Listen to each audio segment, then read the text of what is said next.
Hello students of plus 2 class. Today we are going to start the chapter relation. Relation chapter हमने plus one में भी पढ़ा है. इसका हाफ पोर्शन हमारा प्लस वन के सिलेबस में है और हाफ प्लस टू के सिलेबस में है. जो बच्चे प्लस वन में मेरे पास पढ़े हैं वैसे उनको मैंने सारा करवाया हुआ है. प्लस टू का टॉपिक भी मैंने साथ ही में कवर कर दिया था उस टाइम प्लस वन में. तो मैं पहले प्लस वन की रिवीजन से स्टार्ट कर रहा हूँ. पहले what is the definition of relation. Definition क्या है रिलेशन की? R is a relation from set A to set B. अगर आर रिलेशन होगा ए से बी तक का, सेट ए से सेट बी तक का, इफ़ एंड ओनली इफ कब होगा? R is a subset of A cross B. R is a subset of A cross B. ठीक है. फॉर एग्जाम्पल अगर ए सेट दिया हमें, इसमें मेंबर दे दिया हमें 1 2 और बी सेट में मेंबर दे दिया हमें मान लो A B, then what will be A cross B? A cross B means Cartesian product of two sets A cross B. A cross B कैसे निकालते हैं हम? इसके जो मेंबर्स हैं वो ऐसे पॉइंट्स बनेंगे जिसका अब शीशा ए सेट में से आएगा और ऑर्डिनेट बी सेट में से. ये बन गया 1A 1B 2A 2B. Now what is R? R क्या है? आर है subset of A cross B. तो अब इसके जितने सबसेट बनेंगे उतने ही हम इसके डिफरेंट रिलेशंस बना सकते हैं. जैसे आर की वैल्यू हम एम्प्टी भी ले सकते हैं 5. 5 is also subset of A cross B. तो ये भी क्या बन गया? एक रिलेशन बन गया. जब मैं आर इज इक्वल टू अकेला 1A ले सकता हूँ, सिंगल मेंबर इसमें है, this is also subset of A cross B. जब आर इज इक्वल टू मैं 1A और 2B ऐसे ले लिया मैंने, this is also subset of A cross B. जब मैं R is equal to 1A 1B और 2A, ये भी 3 मेंबर्स ले लिए, ए क्रॉस बी का सबसेट बन गया. ये तो मैं एग्जांपल्स दे रहा हूँ कि ऐसे डिफरेंट टाइप्स के हमारे पास रिलेशंस बन सकते हैं. जब R इज इक्वल टू मैं ए क्रॉस बी पूरे का पूरा सेट ए क्रॉस बी भी ले सकता हूँ मैं, ये भी एक सबसेट है ए क्रॉस बी का. ए क्रॉस बी खुद ए क्रॉस बी का भी सबसेट है, तो it means A cross B is also a relation from A to B. ठीक है, ये खुद भी एक रिलेशन बन गया. Means how many relations we can define, ये हमने प्लस वन में पढ़ा है कि कितने रिलेशंस डिफाइन कर सकते हैं फ्रॉम ए टू बी. अगर ए सेट फाइनाइट सेट है, बी सेट भी फाइनाइट सेट है, और number of members in A है n और number of members in B है m, तो number of members in A cross B कितने होंगे? That is m into n. ये हमारा प्लस वन में पढ़ा है हमने. अगर a के मेंबर्स n है, b के मेंबर्स m है, तो a क्रॉस b में कितने मेंबर आएंगे? n into m. अब a क्रॉस b के सबसेट कितने बना सकते हैं हम? r क्या है? What is r? r is a subset of a cross b. a cross b का सबसेट है, तो a क्रॉस b के सबसेट कितने बना सकते हैं? How many subsets possible are there possible जो a क्रॉस b के सबसेट होंगे? तो वो कितने होंगे? The number of total subsets of A cross B कितने होंगे? What is the number? कितना होगा वो? गिनती कितनी होगी उसकी? Total number of subsets of A cross B. A cross B के जितने मेंबर्स हैं हमने प्लस वन में पढ़ा है. अगर किसी सेट में 10 मेंबर हैं तो उसके सबसेट कितने होंगे? 2⁻10. अगर किसी सेट के 3 मेंबर्स हैं तो उसके सबसेट कितने होंगे? 2⁻3. अगर किसी सेट के n मेंबर्स हैं तो उसके सबसेट कितने होंगे? 2⁻n. ये हमने प्लस वन में पढ़ा है. तो अगर a क्रॉस b में m इंटू n मेंबर्स हैं तो इसके सबसेट कितने होंगे? 2⁻m into n. 2⁻m into n.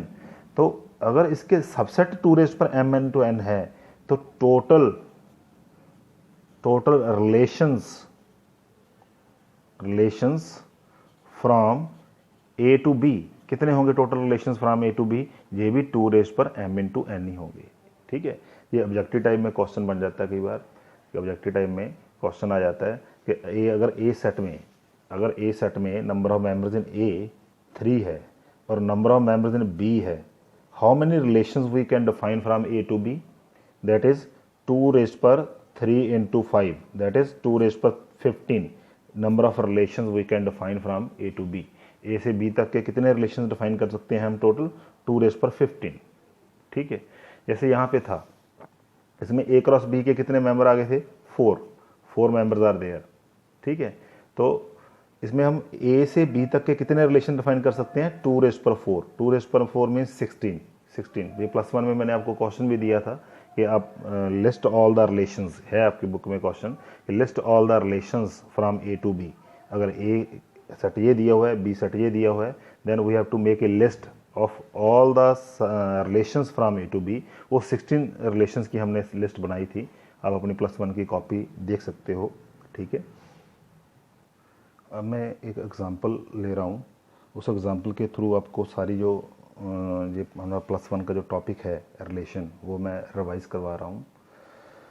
मैंने ए सेट ले लिया 2, 3, 5, 7, 11, 13 और बी सेट ले लिया 6, 15, 22, 23, 35, 37, ये इसके मेंबर्स हैं। And R is a relation from A to B, जहाँ हम इस सारे की जगह पे ये भी लिख सकते थे कि R is a subset of A cross B, दोनों का मीनिंग सेम है। ठीक है, डिफाइंड एज ये रिलेशन कैसे डिफाइन किया गया है कि A is related to B, इसका मतलब होता है A is related to B if and only if A divides B। अगर A B को डिवाइड करेगा तो A का रिलेशन B के साथ है। अब देखो, पहले तो फर्स्ट जो मैं पॉइंट लिख रहा हूँ, मैं R रिलेशन को रोस्टर फॉर्म में लिख रहा हूँ। रोस्टर फॉर्म में रिलेशन R को मैं लिख रहा हूँ। ठीक है, रोस्टर फॉर्म, जो रिलेशन R के मेंबर्स कौन कौन से बनेंगे, पहला 2 किसको डिवाइड करता है, 6 को डिवाइड करता है, तो 2 का रिलेशन हो गया 6 के साथ। ठीक है, और 2 का रिलेशन और किसके साथ हो गया, 22 के साथ। 2 22 को भी डिवाइड करता है, 2 डिवाइड्स 22। ठीक है, और उसके बाद 3 किसको डिवाइड करता है, 6 को डिवाइड करता है, 3 का रिलेशन 6 के साथ। 3 15 को डिवाइड करता है, 3 का रिलेशन 15 के साथ भी आएगा, और 3 किसी को डिवाइड नहीं करता। देन 5 15 को डिवाइड करता है, और 5 35 को भी डिवाइड करता है। फिर उसके बाद 7 डिवाइड्स 35 ओनली, 35, तो 7 का रिलेशन 35 के साथ हो गया। और 11 किसको डिवाइड करता है, दैट इज़ 22, तो 11 का रिलेशन 22 के साथ हो गया। This is the relation R in roster form. ये रोस्टर फॉर्म में हमने रिलेशन R को लिखा है। तो सेकंड जो है, अब मैं इसको लिख रहा हूँ सेट बिल्डर फॉर्म में। इस सारा हमने +1 में किया हुआ है। सेट बिल्डर फॉर्म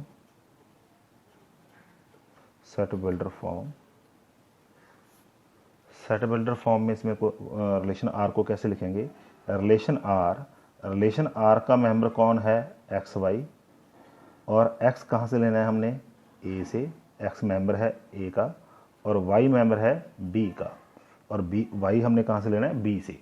और कंडीशन क्या है कि x डिवाइड्स y, जो x है वो y को डिवाइड करेगा। This is the set builder form. Third है, that is called arrow diagram.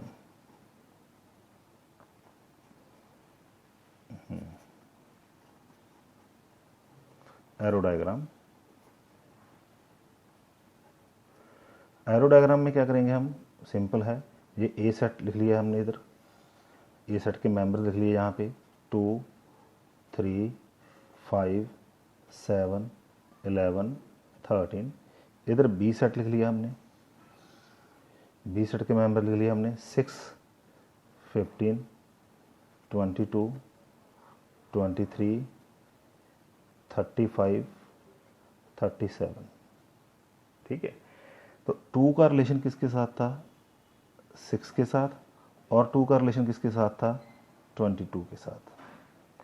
3 का रिलेशन 6 के साथ, 3 का रिलेशन 15 के साथ, और 5 का रिलेशन 15 के साथ, और 5 का रिलेशन 35 के साथ, और 7 का रिलेशन अकेला 35 के साथ, 11 का 22 के साथ।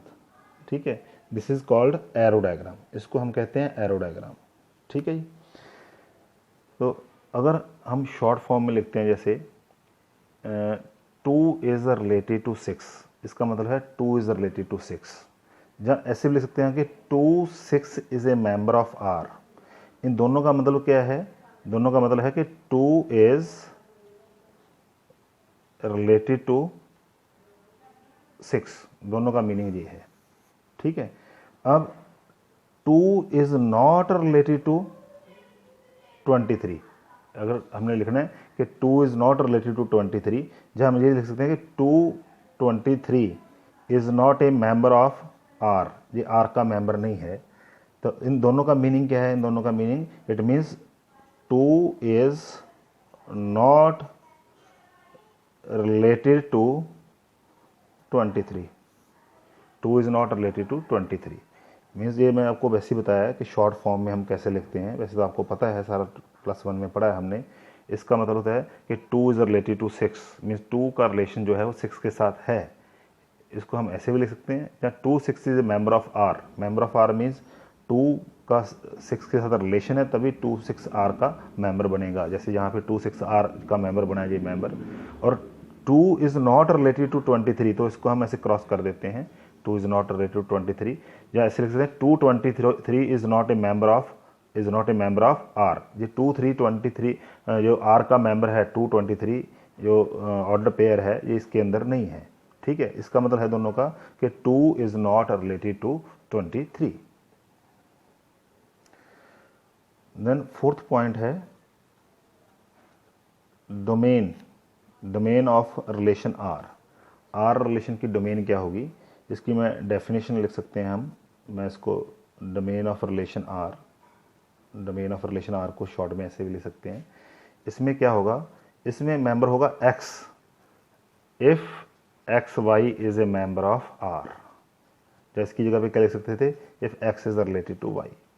ठीक है, मीन्स डोमेन का मेंबर कौन होगा? एक्स होगा, अगर एक्स का रिलेशन वाई के साथ है, means x y is a member of R, means x is related to y. ठीक है, नाउ यू कैन सी, अब इस डोमेन ऑफ आर में कौन कौन से मेंबर्स आ जाएंगे? कौन कौन से मेंबर आ जाएंगे? ये 2 आ जाएगा, 3, 5, 7 और 11। ठीक है, ए सेट के वो मेंबर जिनका रिलेशन है, 13 नहीं आएगा इसमें। ठीक है, और फिफ्थ पॉइंट है रेंज ऑफ रिलेशन आर। तो रेंज की मैं डेफिनेशन दे रहा हूँ। रेंज ऑफ आर क्या होगा? इसका मेंबर वाई होगा अगर x y is a member of R. अगर एक्स वाई आर का मेंबर है, मीन्स अगर एक्स का रिलेशन वाई के साथ है, तो इसका मेंबर कौन बनेगा? Y. Means range of R के मेंबर्स कौन कौन से बनेंगे? वो वाले मेंबर्स, बी सेट के वो मेंबर्स जिनका रिलेशन है, जो फ्री हैं या एक्स्ट्रा हैं, वो रेंज में नहीं आएंगे। दैट इज 6, 15, 22 और 35। ठीक है, 6, 15, 22, 35, यही 4 मेंबर आएंगे इस रिलेशन के अंदर, तो रेंज के अंदर, सॉरी। तो क्योंकि इन चारों का रिलेशन है किसी न किसी के साथ, और 37 का रिलेशन किसी के साथ नहीं है, तो ये रेंज के अंदर नहीं आएगा। 23 का रिलेशन किसी के साथ नहीं है, तो रेंज के अंदर नहीं आएगा। तो सिक्स्थ पॉइंट था हमारा, sixth point, that is called कोडमेन।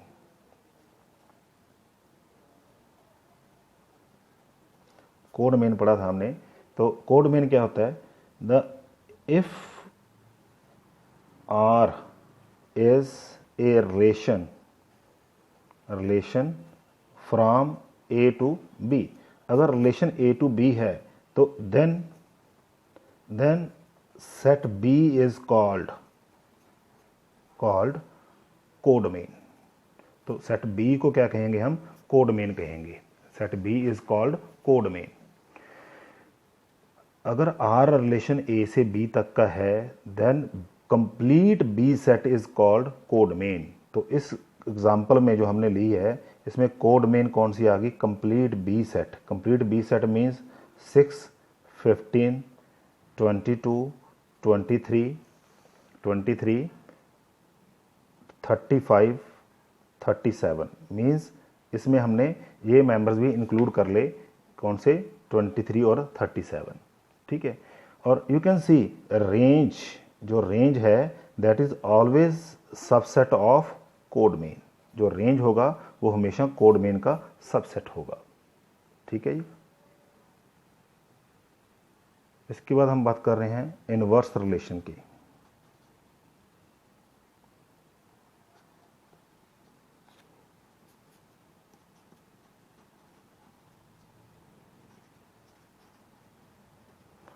Inverse relation, inverse relation क्या है? इसको हम लिखते हैं आर इनवर्स। आर इनवर्स का मेंबर कौन बनेगा? इसका मेंबर बनेगा वाई एक्स, अगर x y is a member of R. ठीक है।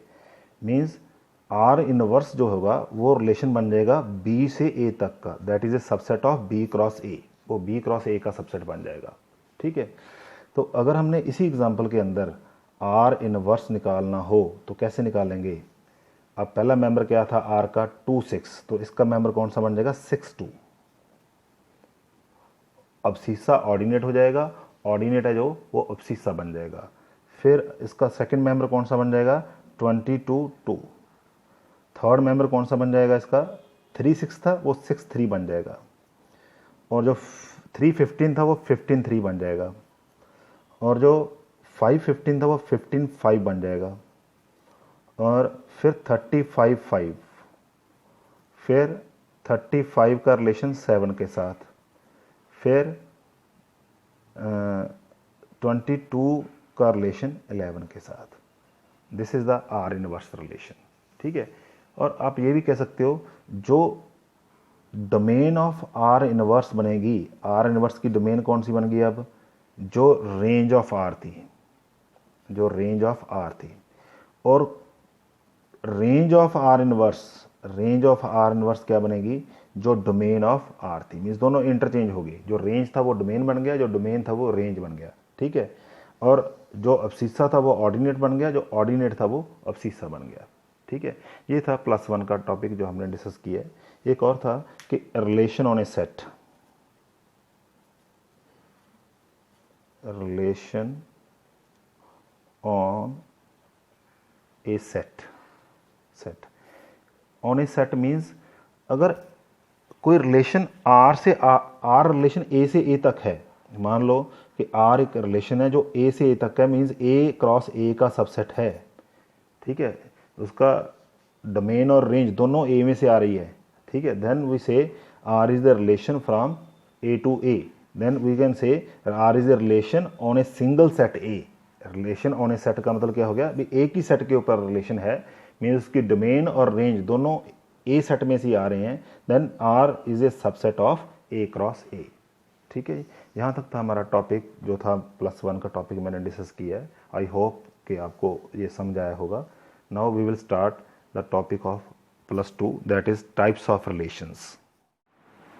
Types of relations, first type है वाइड रिलेशन। वाइड रिलेशन ਨੂੰ ਆਪਾਂ ਐਮਪਟੀ ਰਿਲੇਸ਼ਨ ਵੀ ਕਹਿ ਦਿੰਦੇ ਆ, ਨਲ ਰਿਲੇਸ਼ਨ ਵੀ ਕਹਿ ਦਿੰਦੇ ਆ। ਵਾइड रिलेशन ਹੁੰਦਾ empty relation means R is equal to 5। 5 means empty set. It is also subset of A cross A cross A का सबसेट है। That's why it is a relation from A to A तो A तक का relation है और ये कोई member नहीं है। That is empty relation. For example एक एग्जाम्पल मैं दे के समझा रहा इसनों। फॉर एग्जाम्पल अगर ए सैट ले लिया मैं ये 5 मैंबर ले ले 1 2 3 4 5 और आर एक रिलेशन ले लिया फ्राम ए टू ए। और इस तरह डिफाइन किया गया, defined as x is related to y if and only if x minus y modulus is greater than 5। Means उन्होंने अगर मॉडुलस डिफरेंस का मॉडुलस ग्रेटर दैन 5 आएगा दैन दे हैव रिलेशन। ठीक है, वो दोनों मैंबर कितों लेने एक्स और वाई ए चो लेने हैं, क्योंकि ए तो ए तक का रिलेशन है, इस करके एक्स भी ए चो लेना है और वाई भी ए दे विचों ही लेना है। हुण अगर 1 का रिलेशन किहदे नाल होएगा, 1 नाल नहीं हो सकता, क्योंकि 1 माइनस 1 कितना आ जाएगा 0, that is not greater than 5। 1 का रिलेशन 2 नाल भी नहीं हो सकता, 1 का रिलेशन 3 नाल भी नहीं हो सकता, 1 का रिलेशन 4 नाल भी नहीं हैगा, 1 का रिलेशन 5 नाल नहीं हैगा, क्योंकि 1 माइनस 5 कितना आ जाएगा 4, माइनस 4 का मॉडुलस 4 आ गया, 4 is not greater than 5। It means R relation दे विच कोई भी मैंबर नहीं आया, इट इज़ एम्प्टी रिलेशन, खाली रह गया है। ठीक है, that is called void relation और empty relation. Now the second type is universal relation.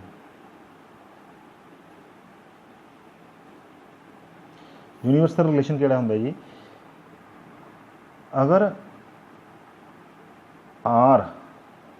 R is a relation from A to A, if R is equal to A cross A, then R is called universal relation। ठीक है, means अगर सारे member ही ये are they member बन जान, for example मैं एक set ले लिया ए, इस 1 2 3 और एक आर रिलेशन डिफाइन करता मैं, R is a relation on a set के उत्ते रिलेशन है, means R is a subset of A cross A, और डिफाइंड एज किस तरह डिफाइन किया गया है कि x is the related to y if and only if x minus y modulus is less than 3। हुण देखो 1 का रिलेशन किहदे नाल होएगा, आर रिलेशन विच किहड़े मैंबर आ गए, 1 का रिलेशन 1 नाल होएगा क्योंकि 1 माइनस 1 0 है, दैट इज़ लेस दैन 3। 1 का रिलेशन 2 नाल भी होएगा, 1 माइनस 2 1 आ जाएगा, 1 इज़ लेस दैन 3। 1 का रिलेशन 3 नाल भी होएगा, इस तरह 2 का रिलेशन 1 नाल भी होएगा, 2 का 2 नाल भी होएगा, और 2 का रिलेशन 3 नाल भी होएगा, इस तरह 3 का रिलेशन 1 नाल भी होएगा, 3 का 2 नाल भी होएगा, 3 का 3 नाल भी होएगा। मीनस all the members have relation with every member. ठीक है, तो आर इज इक्वल टू कितना आ गया अपने को, ए क्रॉस ए दे इक्वल ही आ गया, क्योंकि टोटल 9 मैंबरस आ गए, ए क्रॉस ए दे 9 मैंबर आने सीगे, तो इस केस दे विच आर किहड़ा रिलेशन बन गया, यूनिवर्सल रिलेशन बन गया जी। ठीक है, this is called universal relation. हाँ जी, तुसीं इहदा पूरा मैं दोबारा रिपीट कर रहा गा, 2 तरह के टाइप्स पढ़े ने। वाइड रिलेशन वो हुंदा है जिहदे विच कोई भी मैंबर ना होवे, और यूनिवर्सल रिलेशन वो हुंदा है जिहदे विच हर एक मैंबर का रिलेशन हर एक मैंबर नाल होवे, मीनस वो ए क्रॉस ए दे इक्वल ही आ जाए, मीनस सारे मैंबरां का रिलेशन सारे मैंबरां नाल ही हो जाए, तो वो की हो जाएगा यूनिवर्सल रिलेशन। हाँ जी, थर्ड टाइप है आइडेंटिटी रिलेशन। आइडेंटिटी रिलेशन क्या है, देखिए, let A be a non empty set, A relation I A is called identity relation if and only if every member of set A is related to itself only। Means अगर हर एक member का relation अपने आप के साथ होगा, सिर्फ अपने आप के साथ होगा, then we say it is identity relation. वैसे इसका नाम हमने आई ए रख दिया, जैसे हम आर नेम रखते थे रिलेशन का, यहाँ पे हमने इसका नेम क्या रख दिया, I A, means identity relation on set A. Suppose मैंने ए सेट ले लिया 1 2 3, जरूरी नहीं हमने नाम इसका आई ए रखना है, कुछ भी रख सकते हैं। मैं R1 का रिलेशन रख दिया, R1, ये आ गई 1 का रिलेशन 1 के साथ है, 2 का रिलेशन 2 के साथ है, एक मैंने R2 रिलेशन दे दिया, यहाँ पे 1 का रिलेशन 1 के साथ है, 2 का रिलेशन 2 के साथ है, और 3 का रिलेशन 3 के साथ है, और 1 का रिलेशन 2 के साथ है, और तीसरा दे दिया मैंने रिलेशन I3, इसमें 1 का रिलेशन 1 के साथ है, 2 का 2 के साथ रिलेशन है, और 3 का 3 के साथ रिलेशन है। Now which of these 3 relations is identity relation? First वाला आइडेंटिटी है? No, it is not identity. क्यों? क्योंकि इसमें हर एक मेंबर का रिलेशन, एवरी मेंबर मीन्स हर एक मेंबर का रिलेशन अपने आप के साथ होना जरूरी है। यहाँ पे 1 का रिलेशन 1 के साथ है, 2 का रिलेशन 2 के साथ है, पर 3 मिसिंग है, 3 का रिलेशन 3 नाल नहीं के साथ नहीं है। तो सेकंड है R2, R2 रिलेशन जो है वो आइडेंटिटी रिलेशन है? No, it is again no, because 1 का रिलेशन 1 के साथ है, ठीक है, 2 का 2 के साथ है, 3 का 3 के साथ है, हर एक मेंबर का रिलेशन हर एक के साथ है, बट यहाँ पे वर्ड है ओनली। ओनली मीन्स सिर्फ अपने आप के साथ ही होना चाहिए रिलेशन, किसी और के साथ नहीं हो सकता। यहाँ पे 1 का रिलेशन 2 के साथ पड़ा हुआ है, it means it is not identity relation. Now this is identity relation, yes it is identity relation on A. ये आइडेंटिटी रिलेशन बन गया हमारा ए सेट के ऊपर, ठीक है। हम आइडेंटिटी रिलेशन की डेफिनेशन ऐसे भी लिख सकते हैं, identity relation on set A is equal to इसमें लिखेंगे हम A where A is a member of set A, ठीक है। यहाँ पे हम identity relation on A means A के हर एक मेंबर का रिलेशन सिर्फ अपने आप के साथ होगा। मीन्स फर्स्ट मेंबर लिया 1 इसका मेंबर बन गया, 2 बन गया, 3 बन गया, बस यही 3 मेंबर इसके बन सकते हैं। तो हम आइडेंटिटी रिलेशन को हम ऐसे भी डिफाइन कर देते हैं सेट बिल्डर फॉर्म में। Now the next relation is reflexive relation. Reflexive relation की डेफिनेशन है, let A is non empty set A relation I A not IA, a relation R on set A is called reflexive। कब कहेंगे reflexive इसको? if and only if every member is related to itself। Every member is related to itself, ठीक है। और इसमें और ऊपर वाले में इसमें क्या फ़र्क है? यहाँ पे था every member is related to itself only, यहाँ पे एक ओनली वर्ड था वो एक्स्ट्रा था, यहाँ पे ये ओनली वर्ड हटा दिया। यहाँ पे क्या है, हर एक मेंबर का रिलेशन अपने आप के साथ होना जरूरी है, ठीक है। मान लो यही हमने अगर एग्जांपल लें, इनमें से कौन सा रिलेशन रिफ्लेक्सिव है? ये वाला रिफ्लेक्सिव है? नहीं है। क्यों नहीं है? ये रिफ्लेक्सिव नहीं है। क्यों नहीं है? क्योंकि ये इसमें 3 का रिलेशन 3 के साथ नहीं है। ये वाला रिफ्लेक्सिव है, 1 का रिलेशन 1 के साथ है, 2 का 2 के साथ है, 3 का 3 के साथ है, हर एक मेंबर का रिलेशन अपने आप के साथ आ गया, it means yes it is reflexive. और ये वाला रिफ्लेक्सिव है, yes it is also reflexive. Means every identity relation is reflexive also, but every reflexive relation need not be identity. इधर मैं रिफ्लेक्सिव के लिए लिख रहा हूँ और इधर मैंने आइडेंटिटी के लिए लिखा है, ठीक है। तो ये नो है, नॉट रिफ्लेक्सिव नॉट आइडेंटिटी। ना ही ये रिफ्लेक्सिव है ना ही आइडेंटिटी है। ये रिफ्लेक्सिव है पर आइडेंटिटी नहीं है, ये रिफ्लेक्सिव भी है और आइडेंटिटी भी है, दोनों चीज़ें हैं इसमें, ठीक है। Means every identity relation is reflexive, but every reflexive relation need not be identity relation, ठीक है। तो इसको हम ऐसे भी लिख सकते थे डेफिनेशन को,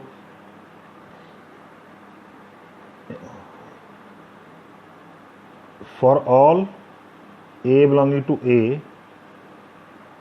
implies A is related to A, then R is reflexive, ठीक है। इसको हमने शॉर्ट फॉर्म में लिख दिया कि अगर हर एक मेंबर का A के हर एक मेंबर का रिलेशन अपने आप के साथ है, then we say R is reflexive relation, ठीक है। Now see the next type, 5th है जी symmetric relation. The relation R on a set A is called symmetric. Reflexive लिख गया गलती से, symmetric. A relation R on a set A is called symmetric if and only if A related to B implies B is related to A, ठीक है। A related to B implies B is related to A, ठीक है। तो यहाँ पे जैसे मैंने एक एग्जांपल लूँ, ए सेट ले लिया 1 2 3, यहाँ पे मैं रिलेशन बनाऊँगा R1 मीन्स मैंने इसमें 1 2 डाल दिया, और R2 इसमें 1 2 और 2 1 डाल दिया हमने, और R3 में 1 2 2 1 1 1 1 3, और R4 1 1, R5 empty relation, R6 1 2 1 3 3 1 1 1, ठीक है। और आपने बताना है येस और नो, मीन्स ये सिमेट्रिक रिलेशन है या नहीं है। सिमेट्रिक रिलेशन के लिए ये कंडीशन है कि ए का रिलेशन अगर बी के साथ है तो बी का रिलेशन ए के साथ होना चाहिए। क्या ये वाला सिमेट्रिक रिलेशन है? No, it is not symmetric, because 1 का रिलेशन 2 के साथ है पर 2 का 1 के साथ नहीं है। ये वाला सिमेट्रिक है? Yes, it is symmetric, because 1 का रिलेशन 2 के साथ है तो इसका रिवर्स 2 का रिलेशन 1 के साथ भी है। तो यहाँ पे ये सिमेट्रिक है, 1 का रिलेशन 2 के साथ है और 2 का 1 के साथ, यस। और यहाँ पे 1 का रिलेशन 1 के साथ है, इसका रिवर्स करेंगे तो ये 1 1 ही आ जाएगा।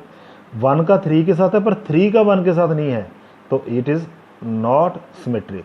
मीन्स हर एक का रिवर्स होना जरूरी है। अगर ए भी उसका मेंबर है तो बी ए भी उसका मेंबर होना जरूरी है। जैसे ए है symmetric, yes it is symmetric, ये सिमेट्रिक है क्योंकि 1 का रिवर्स 1 1 ही बन जाएगा। अब ए वाला सिमेट्रिक होगा? Yes it is symmetric. Implies means if then होता है, इम्प्लाइज का मतलब होता है if A is related to B then B is related to A. Means अगर ए का रिलेशन बी के साथ है तो हमें बी का रिलेशन ए के साथ चाहिए। अब यहाँ पे ए का रिलेशन बी के साथ ही नहीं है तो बी का ए साथ भी नहीं चाहिए।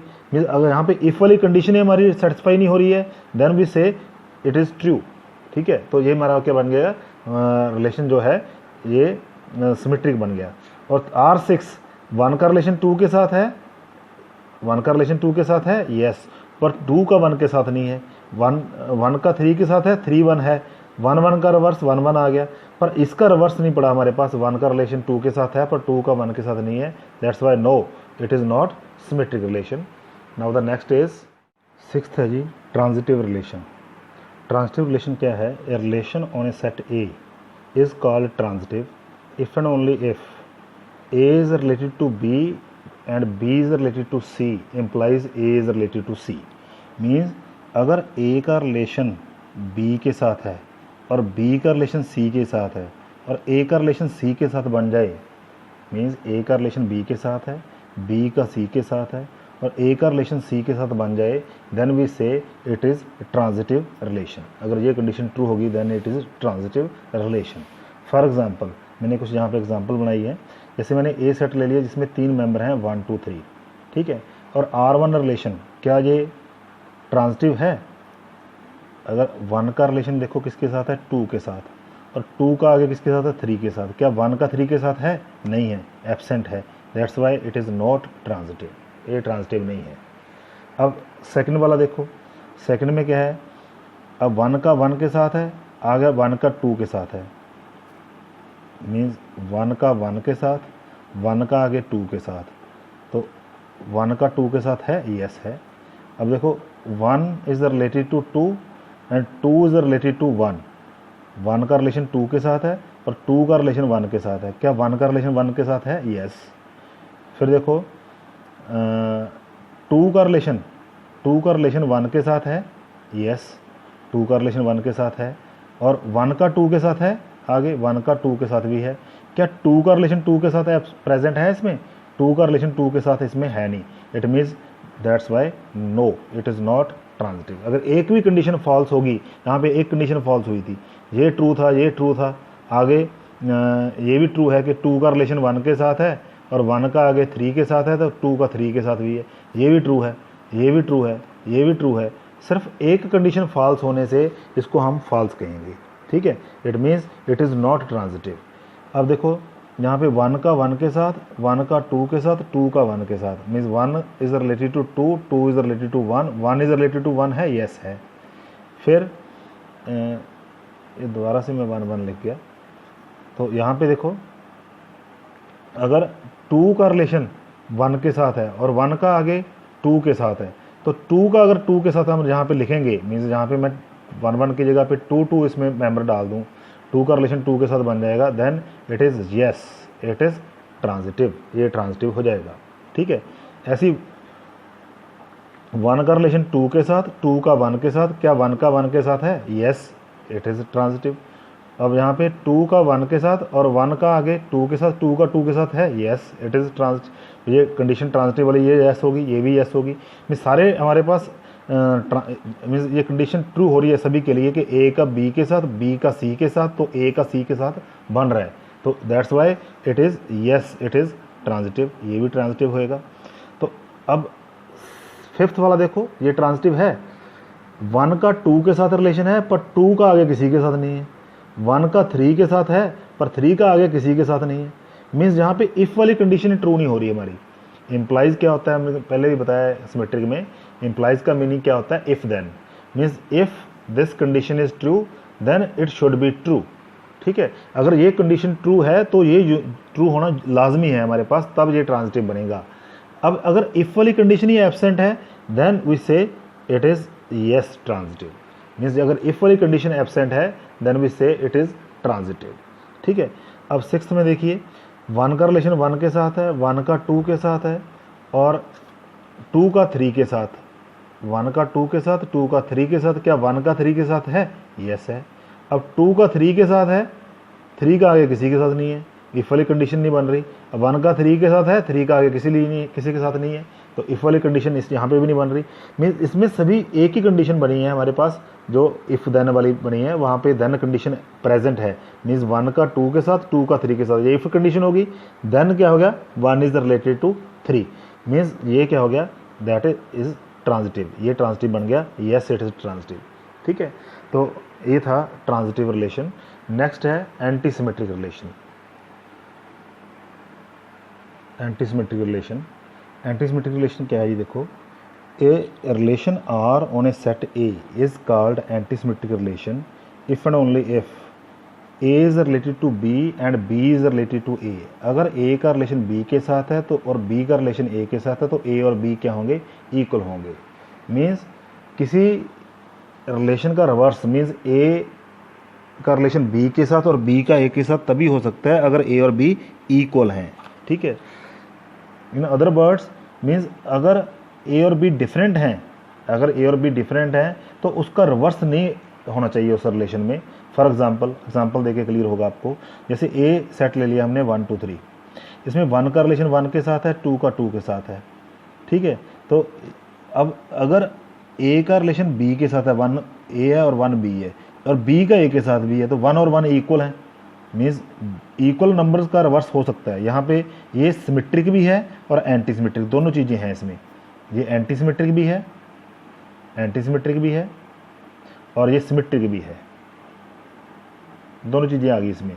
ठीक है, ये वाला देखो, अब 1 का रिलेशन 2 के साथ है और 2 का 1 के साथ है, क्या 1 और 2 इक्वल हो सकते हैं? नो, 1 और 2 तो इक्वल नहीं हो सकते।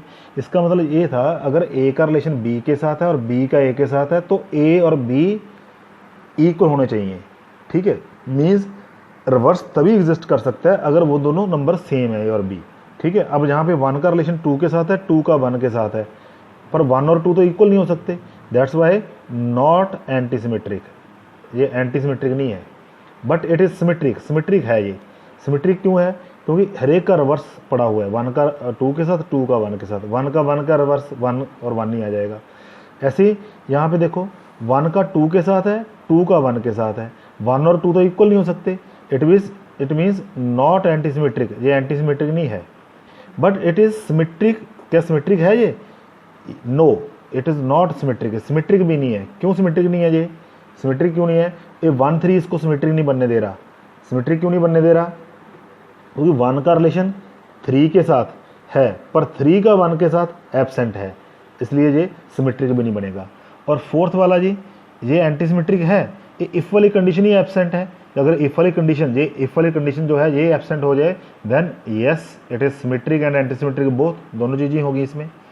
ये वाला सिमेट्रिक है, ये एंटी सिमेट्रिक है। ये 1 का रिलेशन 3 के साथ है, इसका रिवर्स एग्जिस्ट नहीं कर रहा, 1 का 1 के साथ है, इसका रिवर्स एग्जिस्ट कर रहा है, ये दोनों नंबर सेम है इसलिए कर रहा है, तो yes it is anti symmetric. ये एंटी सिमेट्रिक है, ये एंटी सिमेट्रिक है। क्या ये सिमेट्रिक है? नो, नॉट सिमेट्रिक, ये सिमेट्रिक नहीं है, ठीक है, सिमेट्रिक नहीं है पर एंटी सिमेट्रिक है।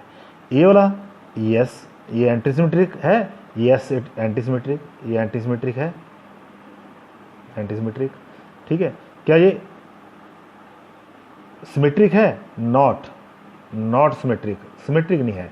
क्यों नहीं है? क्योंकि 1 का रिलेशन 2 के साथ है पर 2 का 1 के साथ नहीं है।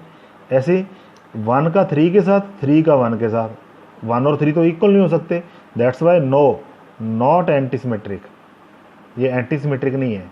और ये सिमेट्रिक है? सिमेट्रिक भी नहीं है, क्योंकि 1 का रिलेशन 2 के साथ है और इसका रिवर्स एब्सेंट है, 2 का 1 के साथ रिलेशन नहीं है, it means it is not symmetric. ये सिमेट्रिक भी नहीं है और एंटी सिमेट्रिक भी नहीं है, दोनों चीज़ें नहीं है इसमें। नेक्स्ट है जी इक्विवेलेंस रिलेशन। इक्विवेलेंस रिलेशन किसको कहेंगे हम? जो ये तीनों प्रॉपर्टी को सेटिस्फाई कर देगा। तीनों प्रॉपर्टी कौन सी? Reflexive, symmetric and transitive. जो रिलेशन ये तीनों प्रॉपर्टी सेटिस्फाई कर जाएगा वो रिलेशन होगा इक्विवेलेंस रिलेशन, ठीक है। अब मैंने थ्योरी इस चैप्टर की सारी समझा दी है। अब इसके क्वेश्चन जो हैं वो नेक्स्ट वीडियो में डालेंगे, क्योंकि ये वीडियो बहुत लेंथी हो जाएगा, तो फिर अपलोड करना थोड़ा मुश्किल हो जाएगा, तो इसलिए जो एग्जांपल्स हैं इसकी वो मैं नेक्स्ट वीडियो में डालूंगा। वैसे जो बच्चे मेरे पास +1 में पढ़ रहे थे उन्होंने ये क्वेश्चंस किए हुए हैं, वो ट्राई कर सकते हैं इसकी एग्जांपल्स फर्स्ट चैप्टर की, ठीक है। फर्स्ट चैप्टर के दोनों एक्सरसाइज की एग्जांपल्स आप ट्राई कर सकते हो। तो बाकी जो है नेक्स्ट जो उसमें डालूंगा मैं वीडियो में, उसमें काफ़ी सारे क्वेश्चंस हम सॉल्व करेंगे इसके ऊपर बेस्ड। जब क्वेश्चन करेंगे तो क्लैरिटी और ज़्यादा आएगी, क्लैरिटी और ज़्यादा आएगी जब हम इसके एग्जांपल्स करेंगे। अभी जस्ट इसको सुन लो, एक बार सुन लो और डेफिनेशंस बुक में से पढ़ लो आप, ठीक है। जितना समझा जाए ठीक है, अगर नहीं समझा आया कोई बात नहीं, डोंट वरी। जब हम इसकी एग्जांपल्स करेंगे और ज़्यादा क्वेश्चंस करेंगे तो ये क्लैरिटी जो है और ज़्यादा अच्छी हो जाएगी आपको। Thank you.